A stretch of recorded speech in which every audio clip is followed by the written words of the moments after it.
Gotham by Gaslight, The Kryptonian Age, issue 6, Andy Diggle writing with Leonardo Fernandez on the art. So, at the end, it confirms the next book, which is Gotham by Gaslight, Kryptonian Age, colon, so we needed more subtitles. League of Justice, I believe, was the subtitle they had for it. So, which is good. It's not a surprise because I mean, one, it was solicited for more issues, but it didn't feel like it was building up to a conclusion here. And sure enough, when you get to the end of this issue, like, no, this is not a conclusion. This is just the end of issue 6. It almost feels like the end of Act 1 at this point. You know? Yeah, like if this ends up getting put into place still. Yeah, if this ends up being like 18 issues all in, I wouldn't be surprised. No. Yeah, so the next one, you kind of misspoke. It still is a very wordy title, but it's Batman, Gotham by Gaslight, A League for Justice. A League for Justice, okay. Yes. Okay. So the Kryptonian Age isn't there anymore. They've swapped that out for League of Justice. Okay, fair enough. League for Justice. Yeah. League for Justice, not League of Justice. Okay. Well, let me double check that because I just swiped away. It's fine. Yeah, it's A League for Justice, but yes. Wow, whole lot happens in this one. This one gets off and running. It's it's got a decent page count, I think. You got Ra's al Ghul with Constantine at first. Constantine tries to play a whole gambit to get Raz on his side because they've got shared interests, and Raz is like, nope, just kill him. And it's only because Constantine brings up some mysterious man, a man in black who was wearing a medallion where Raz like sort of says, wait a minute, tell me more about this man in black. Now, I thought he was maybe talking about Batman for a second, until, of course, quite soon we see someone in black, and I'm like, oh no, we're talking about this guy on the boat. The Phantom Stranger. Yeah, well, it's not a Phantom Stranger, though. No, it's not, but that was the look that we saw early in the movie. Yeah, he looked like the Phantom Stranger until it turns out this is Martian Manhunter, which was teased back at the end of issue 1, issue 2. Yes, they teased that.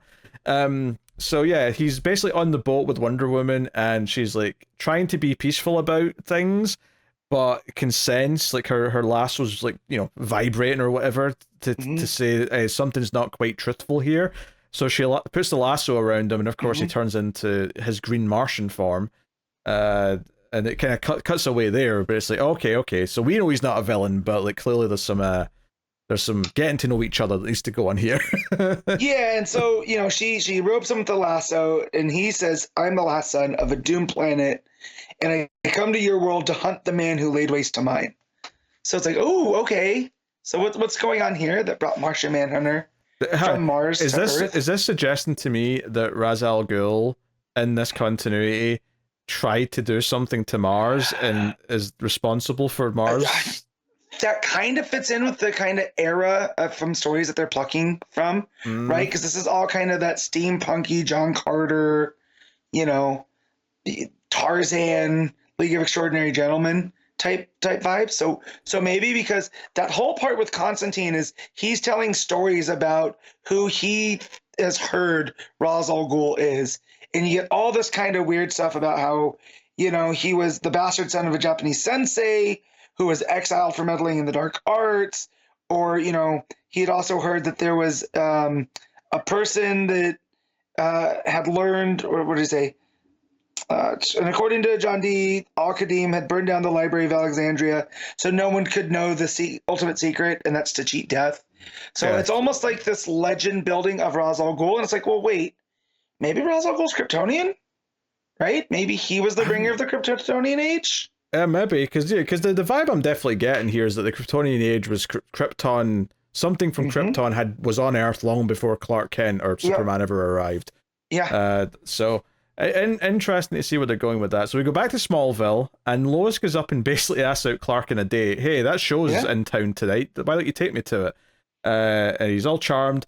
And then Pete Ross, who's like his deputy, is like, hey, Lana wants me to go to the show with her tonight. I might propose. Can I go? And Clark agrees to it. So he's being the goody two shoes. He's sort of giving up the fact that he might have had a date. But El Diablo shows up to break out Deadshot and Slipknot. I don't know if we knew it was Slipknot last issue, but we find out in this issue it's Slipknot. Yep. And basically uses his trance powers on Clark, which basically leaves Clark like helpless, except for the fact that we know he's invulnerable, but they don't know that. So they take his gun, and I thought they were going to shoot him, but they end up just sort of leaving him in the burning building. They pour like candle wax all over him and whatnot.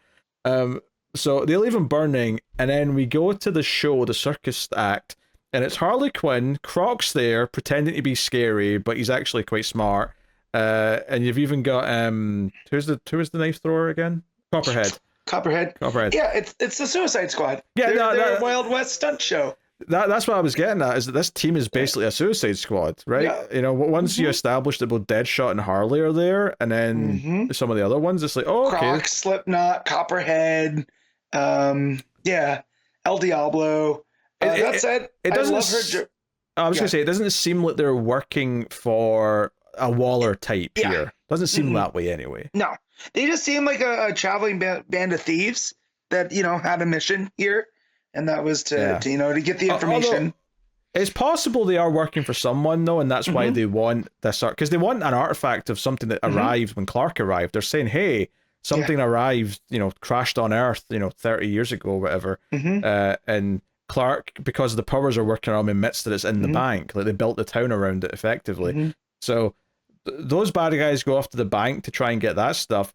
Harley and that are all in on it though, and they've actually got dynamite under all the bleachers for the audience, so they're planning on killing the whole town. So Lois plays hero and goes to try and deal with the bombs. Meanwhile, Alan Scott's gone back to his hotel room or above the bar, and Batman's there waiting for him and wants to interrogate him and demands to know. It's like, hey, only one man get off that train. I know you're a con man. I know you're a scoundrel. And Alan does a whole song and dance here where he's basically like, hey, like, I didn't choose this ring. This ring chose me, and it's kind of giving me a sense of purpose. So we've got various members of this new Justice League starting to, you know, we've got Wonder Woman and Martian Manhunter kind of like sort of squaring off. We've got Batman and this new Green Lantern squaring off. So the team's starting to form, but and over with Lex, you have a Flash and a Cyborg. You do. I mean, we don't see them speak to each other yet, but no, yeah, they're both there. There's all these pieces being put into play. Yeah. So the Suicide Squad go into the bank, and they get to this sort of pyramid-shaped object, which opens up, and there's a green light coming from within. So I'm assuming this is kryptonite in this case. Yes. Given that it crashed with Clark, but I mean, we'll see. We'll see. So yeah, Green Lantern, Alan Scott blasts Batman with his green energy. He's finally able to turn it on, and it feels like it works here because he's accepted that it's his duty. Because that's what he says. He says, "This is my truth, my duty." And I think every time he's tried to use it in the last issue or so, and he's not been able to, it's because he's just been trying to use it for, you know, whatever. But here it feels like, no, I'm accepting the responsibility of wielding this power, so it works now. Yeah, it almost feels more magic based, which makes sense considering it's Alan Scott. Yes. Right? Although, much more Starheart. Although he does say at the end of this, after he blasts Batman through the wall, he says, "My sector," which is obviously a nod to the core and all that side of things. So yeah, as the issue's wrapping up, you see, you know, you see Ra's al Ghul's face, you see Lexi's face, who's not even been in this shop until this point. You see Cyborg's face, you see Martian Manhunter saying, hey, whatever this is that I'm here for, it's begun. So basically, whatever this object, all this stuff that's starting, he can tell that it's beginning, and Wonder Woman's like, take me with you. So Martian Manhunter seems to fly or teleport them to Smallville, because they're at the burning sheriff's station. Plus, there seems to be like probably Talia up in the roof. Yes. So yeah, everyone's converging. Everyone's converging in Smallville, and the issue ends with Superman in his version of his outfit here, where it's basically like almost a Zorro-esque outfit with an S on the chest. Yeah, it kind of looks like a Union uniform for the Civil War. Yeah. You know, with an S, but he's wearing a Zorro-like mask as well. Yeah, he's got a domino mask on. A different touch. So yeah, very, very different looking. And then it just there's the tease at the end, the continuing in 2025, and you see all the Justice League together. So you've got the Flash is just always covered in lightning. You've got Cyborg there, who we've not even really seen in his robotic self yet. Like that's not happened quite yet.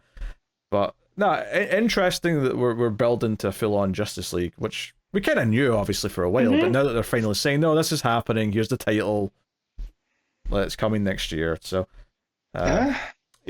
No, it was good. It was nice to see all these things play off. It was nice to see Clark actually interact with Lois, and the chemistry kind of being there immediately was quite touching. Realizing this is a Suicide Squad, and then just all the various characters starting to converge here. We do actually see Alan Scott in his outfit, which interestingly is probably mostly like Guy Gardner's Green Lantern outfit.